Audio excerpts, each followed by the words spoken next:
శత్రు రాజులందరూ కూడా యెహోషువ ఎదుట ఓడిపోయారు. దేవుని స్తోత్రం కలుగు. రాజులందరూ ఓడిపోయారు యుద్ధానికి వెళ్ళినప్పుడు. తెలుసా, యుద్ధానికి వెళ్ళినప్పుడు కాబట్టి శత్రు రాజులు వచ్చినప్పుడు శత్రు రాజులందరూ కూడా ఓడిపోయారండి. ఎందుకంటే దేవుడు యుద్ధం యెహోవాదే. యుద్ధం ఎవరిదే? యెహోవాదే. అందుకు కాబట్టి శత్రు రాజులందరూ ఏమైపోయారు? ఓడిపోయారు.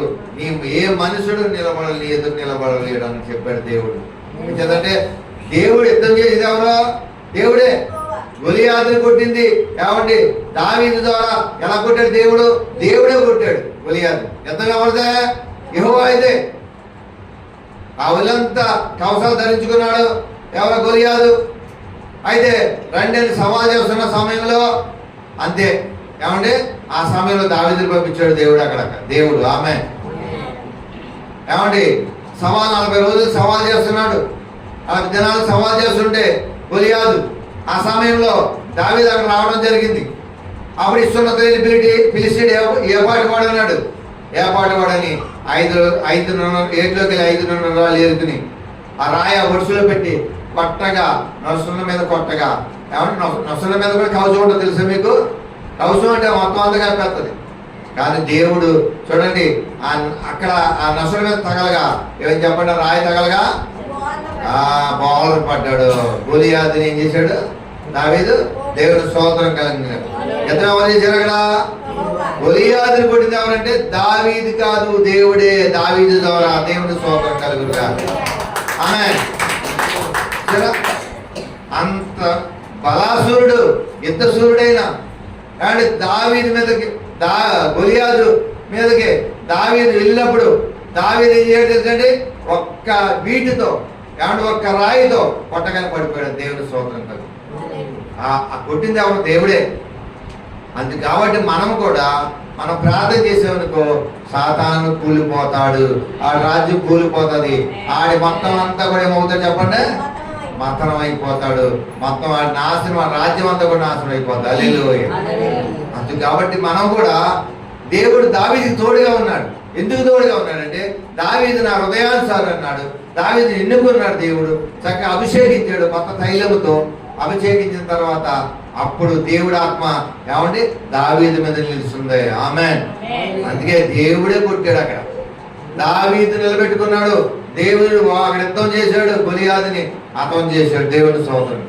దేవుడు తోడుగా ఉంటారు. మన మనుషులు తోడుగా ఉంటే కొంతకాలం ఉంటారు, కొంతకాలం తీసుకెళ్ళి వదిలేస్తారు. కానీ దేవుడు మాత్రం ఏమండి శాశ్వత కాలం మనం తోడుగా ఉంటాడు. ఇక సమాప్తి వరకు నిన్ను విడవను ఎడబాయును. ఆమేన్. అంత ధైర్యం కలిగి ఉండాలి. మనం దేవుడు లేకపోతే మనం ఏం చేయలేము. దేవుడు లేకపోతే మన వల్ల ఏం కాదు.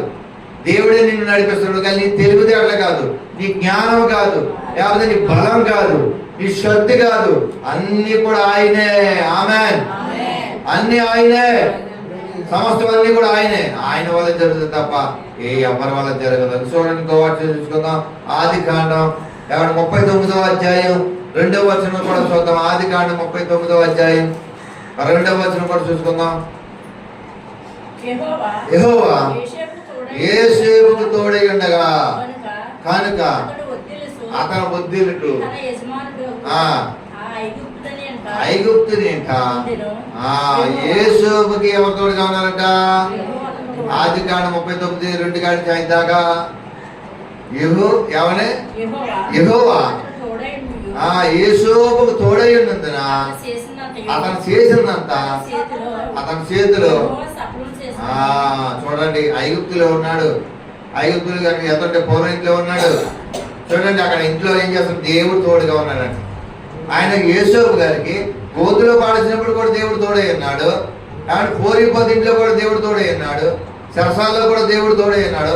ఐగుప్తు దేశానికి రాజుగా అయినప్పుడు కూడా దేవుడు తోడుగా ఉన్నాడు. గట్టిగా తప్పటి వాళ్ళ మాలీలో ఏమండి ఆయన చేసిన సఫలమైందంట. ఆ ఇంటి వారు అందరూ కూడా ఆశీర్వదించబడ్డారు. ఎవరిని బట్టి? యేసుని బట్టి. దేవుడు పిల్లలు ఎక్కడుంటే ఏ ఊరు వెళ్తే ఆ ఊరి ఆశీర్వాదం, ఏ ఇంటికి వెళ్తే ఆ ఇంటికి ఆశీర్వాదం, ఏ మందిరానికి వెళ్తే ఆ మందిరం ఆశీర్వాదం, ఏ సంఘానికి వెళ్తే ఆ సంఘం ఆశీర్వాదంగా ఉంటుంది. ఆమేన్.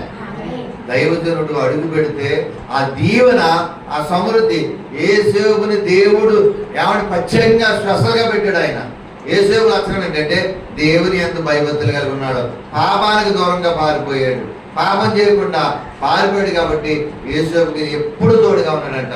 ఆయనకి తోడుగా ఉన్న దేవుడు మనకు కూడా తోడుగా ఉంటాడు. దేవుడు స్తోత్రం కలుగును గాక. ఇంకో మాట చూసుకుందాం. ఆదికాండం 5వ అధ్యాయం 21వ వచనం కూడా చూద్దాం. ఆదికాండము 5వ అధ్యాయము 21వ వచనం కూడా చూద్దాం, 24 దాకా. హానోకు 65 ఏళ్ళు బ్రతికి మెతుషెలను కనెను. హానోకు మెతుషెలను కనిన తరువాత 360 ఏళ్ళు 360 ఏళ్ళు దేవుడితో నడుచు కుమారులను కనెను. ఆనోకు దినములని 365 ఏళ్ళు ఆనోకు దేవుడితో నడిచిన తర్వాత ఎక్కడ తీసుకెళ్ళిపోయాడు ఆయన? ఆనోకు భార్య ఉన్నారు, పిల్లలు ఉన్నారు, కుటుంబం ఉంది. కానీ ఎవరితో నడుస్తున్నాడు? ఆనోకు దేవుడితో నడుస్తున్నాడు. అర్థమైందా? ఈ రోజు కుటుంబంలో ఉన్న అందరూ కూడా దేవుడితో నడవాలి. తన భార్య, పిల్లలు, కుటుంబంగా ఉన్నా సరే ఆనోకు 360 ఏళ్ళు ఆయన దేవుడిని శుద్ధిస్తూ, దేవుడిని ఆరాధిస్తూ, దేవుడికి కనబడుతూ, దేవుడు ప్రార్థన చేయొచ్చు. ఆనోకు ఏమండి తన కుటుంబం ఉండగానే, చాలా మంది కుటుంబాలు ఉంటాయి, దేవుడితో నడాలి. కుటుంబం, భర్త, భార్య అందరూ కుటుంబంతో నడవాలి. ఆ కుటుంబం నడితే ఆ కుటుంబం ఒక ఆశీర్వాదంగా మారుతుంది. ఆ కుటుంబంలో దేవుడి దీవులు ఉంటాయి, ఆ కుటుంబంలో దేవుడి కృప ఉంటుంది, ఆ కుటుంబంలో దేవుడి సమృద్ధి ఉంటుంది, ఆ కుటుంబానికి దేవుడు తోడై ఉంటాడు. కూడా ఆమేన్. హల్లెలూయా. దేవుడు ఉండాలి ముందు. దేవుడితో నడిచాడు. ఆనకు ఎవరితో నడిచాడు? మనుషులతో నడవకూడదు. ఎవరితో నడవాలి? నీకు దేవుడు ఉన్నాడు, మనకు దేవుడు ఉన్నాడు కనుక మనం దేవుడితో నడవాలి. 365 ఏళ్ళు తన కుటుంబంతో ఉంటూ అలా నడుస్తూ భూమి మీద ఉన్నాడు. నడుతూ ఎక్కడికి వెళ్ళిపోయాడట? దేవుడి దగ్గరికి వెళ్ళిపోయాడు. హల్లెలూయా. చూసారా ఎంత అద్భుతం! అంత భక్తి చేశాడు ఆనోకు. మోసే చాలా భక్తి చేశాడు. మోసే కూడా భార్య, పిల్లలు ఉన్నారు, కుమారులు ఉన్నారు.